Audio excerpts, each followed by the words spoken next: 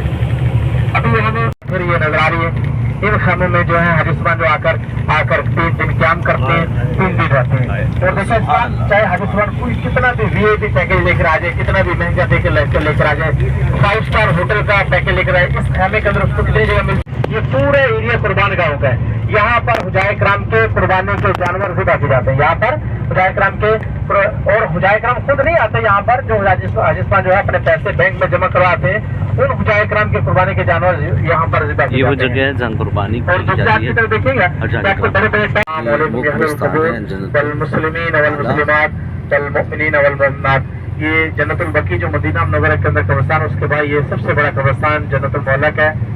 اس کے درمیان میں یہ راستہ، اس سے آگے بھی آپ کو کالی جالیوں سے جنت المعلیٰ کا یہ عظیم الشان جو ہے یہ منظر دوبارہ پھر نظر آئے گا فجر کی نماز کے بعد اور عصر کی نماز کے۔ یہ کسوہ فیکٹری میں ہوں۔ کسوہ فیکٹری جو ہے وہ فیکٹری ہے جہاں جو ہے حرم پاک کا غلاف جو ہے اس کو بنایا جاتا ہے۔ تو کہ یہ میں انٹر ہو چکا ہوں کہ اوپر جو غلاف کعبہ ہے، غلاف کعبہ کے چند جو ہے وہ ٹکڑے یہاں موجود ہیں، اور یہ الحمدللہ آج اللہ تعالیٰ نے کرم کیا کہ ہمارے پاس غلاف کعبہ کے حوالے سے ہمیں یہاں موقع ملا۔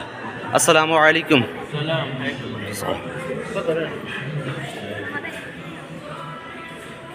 یہ کسوہ کا وہ ہال ہے جہاں مہمانوں کو بٹھایا جاتا ہے، اور یہ LEDs لگی ہوئی ہیں باقاعدہ جس پہ غلاف کعبہ بنانے کا پراپر پروسیس بتایا جاتا ہے، اور یہ انہوں نے کشن کیا ہوا ہے غلاف کعبہ کو، غلاف کعبہ کا جو سیمپل ہے اس کو کشن کیا ہوا ہے، اور اسی طریقے سے انہوں نے یہاں فریمنگ کر کے لگائے ہوئے ہیں اس پورے ہال میں۔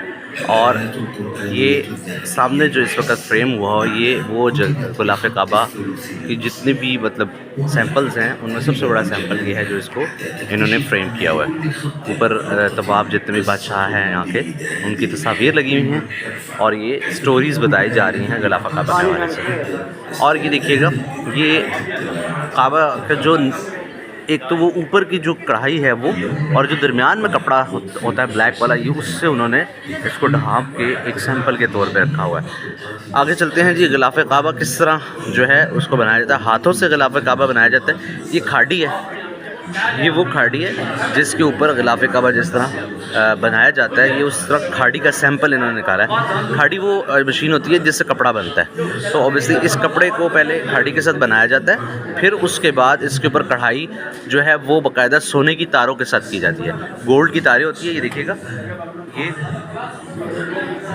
گولڈ کی تاریں جو ہیں اس کے ساتھ جو ہے اس کی کڑھائی کی جاتی ہے، اور یہ سبز کپڑا جو ہے یہ غلاف کعبہ کے اندر جو ہے، اور یہ وہاں آپ کو شو ہوتا ہے جو اندر کا حصہ ہے، کعبے کے اندر کا جو حصہ ہے اس کا یہ کپڑا شو ہو رہا ہے، ٹھیک ہے۔ تو یہ کھاڑی جو ہے یہ وہ والی ہے جی۔ یہ جو ہے یہ کیا کہتے ہیں، مصر اور انڈیا کے حوالے سے، ٹھیک ہے۔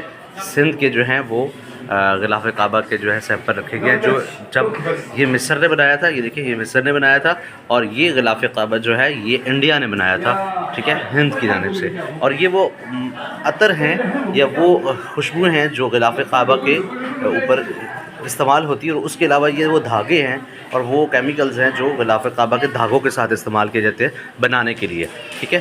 اور یہ سندر، یہ مکہ مکرمہ کے یہ سیمپل لگے ہوئے ہیں جو غلاف کعبہ کو مکہ مکرمہ والے جب مطلب سعودیہ نے جب بنایا تھا، ٹھیک ہے۔ اور یہ وہ مدینہ منورہ کا غلاف ہے جو روضہ رسول کے اوپر آپ کو اندر نظر آتا ہے، جالیوں کے اندر یہ والا غلاف ہے، اس کا ایک سیمپل لگا ہوا ہے، ٹھیک ہے.